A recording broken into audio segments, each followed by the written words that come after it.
My name is Serena, and at 27 years old, I recently got married back home. Growing up, my father and brother subjected my mother and me to harsh treatment. We were treated more like servants than family. Any command from my father or brother had to be obeyed immediately. Any delay resulted in harsh scolding. This treatment began in my early childhood. "Hurry up. Why are you so slow?" was a constant refrain. Even a child in elementary school could do better than you. My father would berate. "Women are worthless," he declared, silencing any protest with a sharp "shut up." My chores began from preschool age, but the demands intensified when I started elementary school. While my father and brother lounged, my mother and I were kept constantly busy. Whenever they desired something, whether a drink or ice cream in the depths of winter, we were expected to fetch it immediately, regardless of the inconvenience. As a result, my mother and I were perpetually exhausted. She often wept, apologizing to me. "I'm sorry, Serena. It's because I'm weak that they treat you like this." "No, Mom," I reassured her. "Someday, I'll leave this house. I'll stand on my own feet and escape from Dad and brother." Concerned, I asked, "But what about you, Mom?" Her reply was simple yet resolute. "As long as you're happy, Serena, I'll be fine." When I reached 10th grade, thoughts of attending college began to occupy my mind. However, my father firmly believed that women did not need higher education. His traditional mindset dictated that a high school diploma was sufficient for a woman. Despite this, I was enrolled in a college preparatory program, and all my friends were making plans for university. I had a passion for learning and was determined to pursue higher education. Initially, my father opposed the idea, but my mother intervened. "She excels in her studies. That's why I support her going to college," she asserted. This sparked a confrontation. "Are you challenging me? I've said it countless times, women don't need education." My father retorted, "What good will it do when all she'll do is cook after marriage?" My mother stood firm, countering, "Education is never wasted. It will prove useful even after marriage and children." Reluctantly, my father agreed, but refused to finance my tuition. Undeterred, my mother used her savings to support my college aspirations. I was accepted into my first choice university, a private institution. Grateful yet burdened by the expense, I embarked on my college journey, which ultimately led me to meet my husband. I had always harbored a fear of men, but he changed that for me. He was remarkably kind. Our paths crossed at our college club where his cheerful demeanor and knack for making others laugh stood out. Having grown up under the shadow of my father and brother for the first time, I found myself feeling positively towards a man. I began to entertain the idea of dating someone like him, though I kept my feelings hidden and couldn't muster the courage to confess. As a result, we never dated during our college years. It wasn't until after graduation that we met again at a reunion. He had transformed into a sophisticated city man, a stark contrast to my rural upbringing and New York family home. During my university years, I had lived independently in an apartment, and after graduating, I found myself working in Manhattan, where I was known simply as Plain Jane at my company. I wasn't sure if someone as plain as me was suitable for him, but when he asked me to visit, I couldn't refuse. We reminisced about our club days and soon started dating. A year and a half later, he proposed formally, and we got married. As we started our own family, I began to worry about my mother back at my childhood home. The thought of her enduring continued abuse from my father and brother made me feel ill. "Hi, Mom. How have you been?" I asked cautiously. "I'm fine. But how about you, Serena?" she replied gently. "I'm doing well. Danny helps a lot around the house, and he might even be a better cook than me." "Really? Perhaps he takes after his father, the chef." "Could be. But please don't worry about me, Mom. And make sure to take care of yourself too, dear." "I will, Mom." Her words were kind as always, but I sensed something troubling beneath the surface. I had a gut feeling that she was still suffering from my father and brother's mistreatment. They harbored a deep-seated disdain for women, but my mother, with her scared face, bore the brunt of their cruelty. Before I was born, my mother had an accident that left a prominent scar on the right side of her face. My father would cruelly call it hideous and disgusting, so she always kept that side of her face covered with her hair. It was heartbreaking to see my mother, who had been injured defending my father, being insulted in such a way. It became evident that my father didn't appreciate her at all. Even my brother joined in, saying heartless things like, "Don't come to the open house. You're disgusting." I believed that such words should never be spoken, especially within a family. One sweltering midsummer day, my husband and I were enjoying a pleasant evening with chilled beer and snacks. Suddenly, the doorbell rang just before 9 p.m., leaving us wondering who could be calling at such a late hour. As we opened the door, there stood my mother. "Oh, Danny, Mom, what brings you here at this hour?" I asked, surprised. "Could you lend me $20? I'm sorry for bothering you, Serena and Danny," she replied softly. $20 is fine, but what happened?" I inquired, concerned. "I thought I'd go to a motel or something," she murmured. "A motel? What do you mean?" I pressed gently. "Right now, all I need is a place to sleep," she explained wearily. "What? Why? Did something happen?" I asked, growing increasingly alarmed. "They kicked me out of the house, your father and his lot. I have no money," she confessed. I froze in shock, unable to comprehend. As I urged her to share more, the details she revealed were beyond horrifying. That evening after dinner, Mom was busy with her usual housework when Dad and brother began demanding more alcohol and ice cream. Mom left with only her coin purse and smartphone to get what they wanted. However, when she returned, she found the door locked from the inside. "Unlock the door. I brought everything," Mom pleaded. "Just leave it there. We don't need you anymore," Dad's harsh voice replied. "Drop what you bought and disappear. Worthless wife," brother added cruelly. This left Mom utterly distraught. She had spent almost all her money and couldn't even afford a taxi, forcing her to walk all the way back home. "That's what happened." "That's terrible. Maybe you're just useless now," Mom lamented. "Serena, let's have your mother live with us," my husband suddenly suggested. "Really? Are you sure?" I asked in surprise. "Yeah, we have extra rooms. She can have one," he assured me. "But I don't want to intrude on your newlywed life," Mom protested. "It's okay. I see you as my own mother," my husband insisted warmly.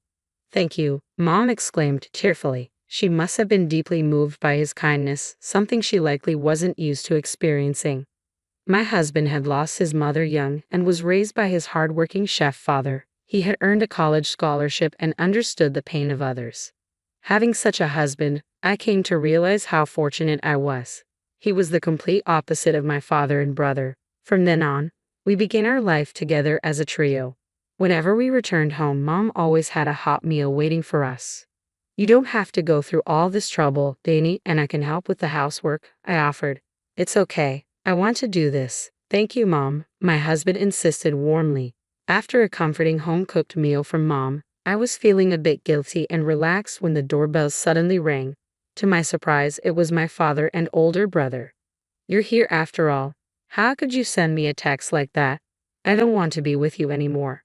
"What's that supposed to mean?" my father bellowed. "I simply told you how I feel," Mom retorted calmly. "Oh, you're getting bold now. Since when did you start acting so high and mighty?" my father sneered. "You were the one who asked me to leave, right? So I'm suggesting we get a divorce?" Mom shrugged. "I don't need an old lady like you around, but if we're divorcing, you better pay me alimony," my father demanded. "Excuse me?" I was shocked to hear my father demanding alimony from my mother. I couldn't believe what was happening. "Isn't that young guy I saw with your new boyfriend?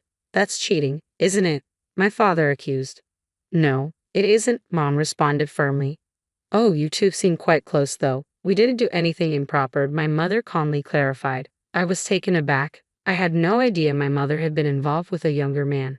Panic set in. Was she really having an affair? If so, it would be detrimental to her since she and my father were not yet divorced. Concerned about potential legal repercussions if my father's accusations were true, I glanced at my mother.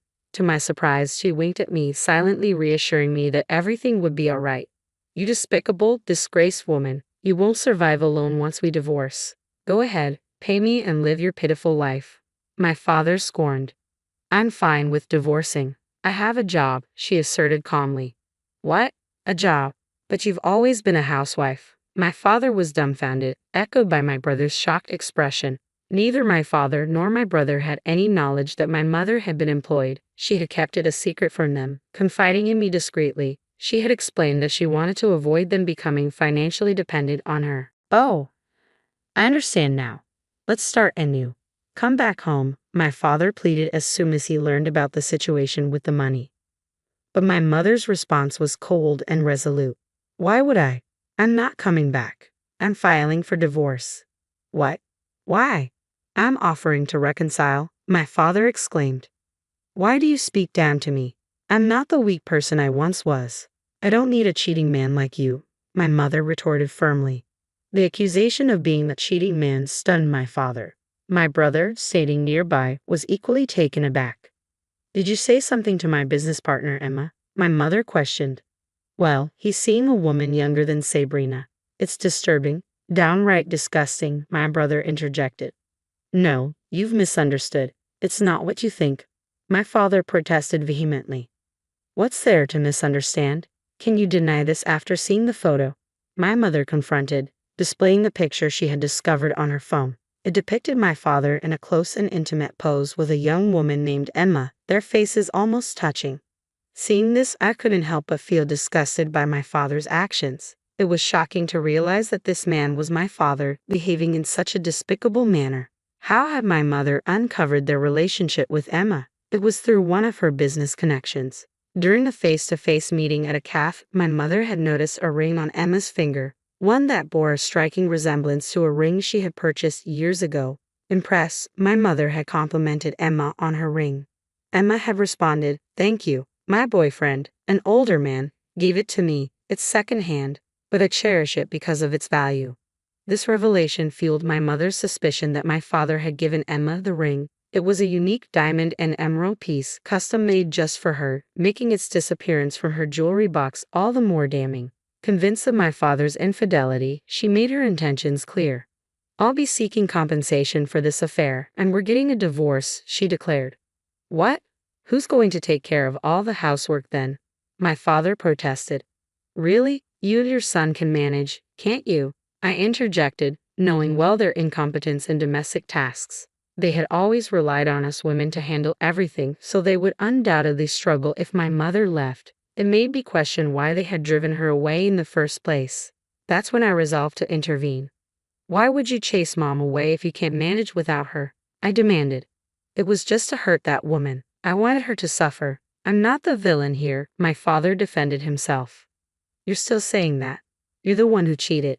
You're despicable and disgusting," I retorted, finding a newfound strength to confront my father and brother. In the past, I hadn't been able to stand up to them, but now, with the support of my husband and seeing my mother's resilience, I felt empowered to protect my family.